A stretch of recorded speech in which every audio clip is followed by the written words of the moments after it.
ఈ ఏడాది వాతావరణ పరిస్థితులు అనుకూలంగా ఉండడంతో పూత బాగానే వచ్చింది. చాలా వరకు తోటల్లో కాయలు పెద్దవి కాగా మరికొన్ని తోటల్లో పిందెలు బఠానీ సైజు నుంచి నిమ్మకాయ సైజుకు చేరుకున్నాయి. ఈ దశలో మామిడి రైతు యాజమాన్య సస్యరక్షణ విషయంలో అత్యంత మెలకువగా వ్యవహరించాలంటూ వివరాలు తెలియజేస్తున్నారు మంచిర్యాల జిల్లా బెల్లంపల్లి కృషి విజ్ఞాన కేంద్రం శాస్త్రవేత్తలు.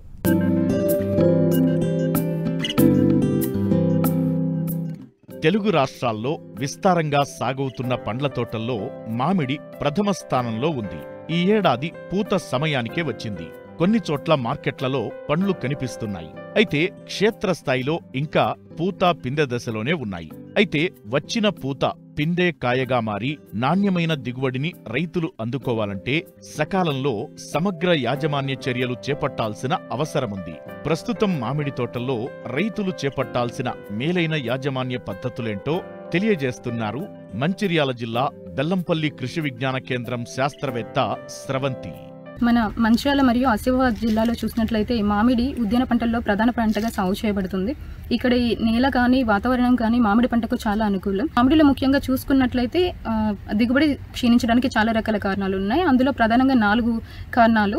అందులో ప్రధానంగా కత్తిరింపులు. మనం పంట కోసిన తర్వాత వెంటనే చేయాల్సింది ఎండు పుల్లలు కానీ పనికిరానటువంటి కొమ్మలను కానీ లేకుంటే డిసీజ్ కొమ్మలు కానీ వెంటనే తీసి పడేయాలి. అవి తీసి పడివేయకపోవడం వల్ల, కత్తిరింపులు చేయకపోవడం వల్ల మనకి కొత్త చిగుర్లు అనేవి రావు. రెండవ సమస్య చూసినట్లయితే సమగ్ర ఎరువుల యాజమాన్యాన్ని పాటించకపోవడం. అంటే రైతులు ముఖ్యంగా ప్రధాన ఎరువులు అంటే నత్రజని, ఫాస్ఫరస్, పొటాష్ వీటి మీదనే కాన్సన్ట్రేట్ చేస్తారు. వీటితో పాటుగా మనము మైక్రోన్యూట్రియంట్స్ సప్లై కూడా మనం ఇవ్వాలి. అంటే సూక్ష్మ పోషకాలతో పాటు స్థూల పోషకాలని కూడా మనము అందించాలి. అంతేకాకుండా రసాయనిక ఎరువులతో పాటు మనము ఈ జనుము, జీలుగ వంటి ఎరువుల్ని కూడా 10 కిలోలు ఎకరానికి మనము దున్నుకున్నట్లయితే మనకు దిగుబడి ఎక్కువ రావడానికి అవకాశం ఉంటుంది.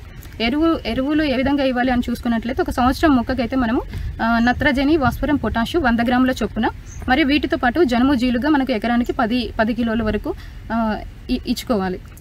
నీటి తడుల్లో ముఖ్యంగా మనము గమనించాల్సింది ఏంటంటే పూతకు ముందు నెల రోజులు కానీ 2 నెలలు కానీ 1 నెల కానీ 2 నెలల ముందు కానీ మనము నీటి తడుల్ని ఆపివేయాలి.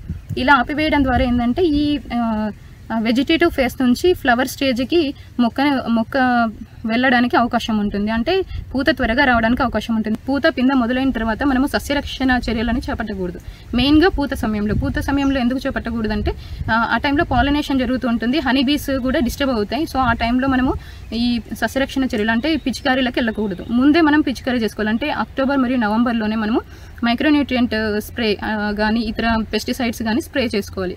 మైక్రోన్యూట్రియంట్స్ విషయానికి వస్తే మనము ఇప్పుడు ఒకవేళ పూత పట్టి పూత రాలిపోతుంది లేకుంటే పిందె రాలిపోతుంది అంటే మనము మల్టీకి 10 గ్రామ్స్ యూరియా 5 గ్రాములు కలుపుకొని పిచికారీ చేసుకోవాలి.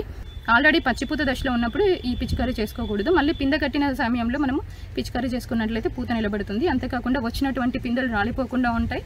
మనకు కాయ సైజు బాగుంటుంది. కాయలు కూడా మంచిగా వస్తాయి అన్నమాట. మళ్ళీ పిందె కట్టిన తర్వాత మనకు మరియు పూత సమయం నుంచి మనకు కనబడకుండానే తేనెమంచు పురుగు అనేది ఆశిస్తూ ఉంటుంది. ఈ తేనెమంచు పురుగు నివారణకు మనం ముందే అక్టోబర్, నవంబర్ మాసంలోనే మనం పిచికారీ చేసుకోవాలి. లేదా మనకు పూత సమయంలో కనిపించినట్లయితే ఆ టైంలో మనం పిచికారీకి వెళ్ళకుండా ఈ పిందె బఠానీ గింజ సైజులో ఉన్నప్పుడు మనము dimethoate 2 ml per litre of water మనం స్ప్రే చేసుకున్నట్లయితే కంట్రోల్లో ఉంటుంది. ఈ తేనెమంచు పురుగు రావడం వల్ల మనకు ఆకుల మీద మసిమంగు కూడా ఏర్పడుతుంది. దానికి గంజి ద్రవాన్ని మనం పిచికారీ చేసుకున్నట్లయితే అది కూడా కంట్రోల్ అవుతుంది. అదేవిధంగా ముఖ్యంగా ఈ పూలు మరియు పిందె సమయంలో మనకు పిండి నల్లి ఎక్కువగా కనిపిస్తుంటుంది. దీనికి మనము నవంబర్ మరియు డిసెంబర్, జనవరి ఈ మాసాల్లో మనకు మామిడి యొక్క కాండం దగ్గర మనము పాలిథిన్ షీట్స్ కట్టుకోవాలి. ఒక అడుగు దూరంలో, అడుగు ఎత్తు వరకు మనం పాలిథిన్ షీట్స్ కట్టుకోవాలి. ఎందుకంటే ఇవి పాకకుండా పాలిథిన్ షీట్ అనేది కవర్ చేస్తుంది. ఒకవేళ అట్లా సాధ్యం కాని టైంలో లిండేన్ మనము చెట్టు మొదల్లో వేసుకోవాలి.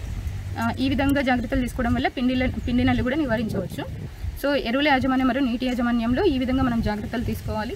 అదేవిధంగా నెలవారీగా మనము పంటకు కావాల్సినటువంటి యాజమాన్య పద్ధతులు తప్పక పాటిస్తే రైతులు ఖచ్చితంగా లాభపడతారు మరియు పూత పింద రాలకుండా జాగ్రత్త వహించవచ్చు.